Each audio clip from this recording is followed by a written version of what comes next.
Fibroid वैसे तो बहुत कॉमन है, अराउंड 1/3 वुमेन में फाइब्रॉइड मिलता ही है, मगर उसमें फिर 50% में वो सिम्टम्स क्रिएट करता है। तो इसके 4 सबसे कॉमन सिम्टम्स जो हम लोग एज डॉक्टर्स फेस करते हैं, पेशेंट्स आती हैं हमारे पास, उसमें सबसे कॉमन है heavy menstrual bleeding. Heavy menstrual bleeding मतलब ज्यादा ब्लीडिंग होती है, क्लॉट्स आते हैं, फिर प्रोलॉन्ग्ड भी रहता है। जैसे नॉर्मल पीरियड्स 3 से 4 दिन में खत्म हो जाते हैं, बट ये पेशेंट्स बोलती हैं कि मैम 8-8 10-10 दिन हो जाता है, बट पीरियड्स चलते रहते हैं, थका थका जमा जमा हुआ आता है, जो कि बहुत डिस्ट्रेसिंग रहता है उनके लिए।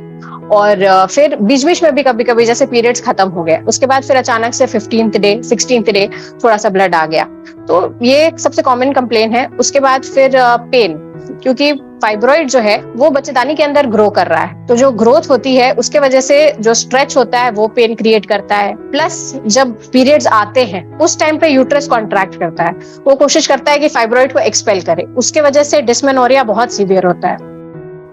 फिर एक बहुत कॉमन कॉज जो विद आर कल मतलब जो चेंजिंग टाइम्स के साथ हम लोग देख रहे हैं कि इनफर्टिलिटी, उसमें भी फाइब्रॉइड काफी रोल प्ले कर रहा है, तो काफी कॉमन कॉज होते जा रहा है अब इनफर्टिलिटी का फाइब्रॉइड भी। एंड ये 3 कॉजेस तो मुझे लगता है कि सबसे कॉमन है। प्लस 4th कॉज है आपका प्रेशर सिम्टम्स।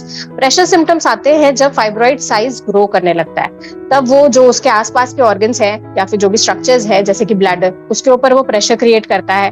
तो पेशेंट्स कभी कभी ये भी सिम्टम लेके आती हैं कि मैम बहुत जल्दी जल्दी टॉयलेट जाना पड़ता है, इसमें ड्यूरिंग मिक्टुरेशन दर्द होता है, ये सब कुछ कुछ सिम्टम्स हमें मिलते हैं कॉमनली। ये 4 तो बहुत कॉमन सिम्टम्स है फाइब्रॉइड के।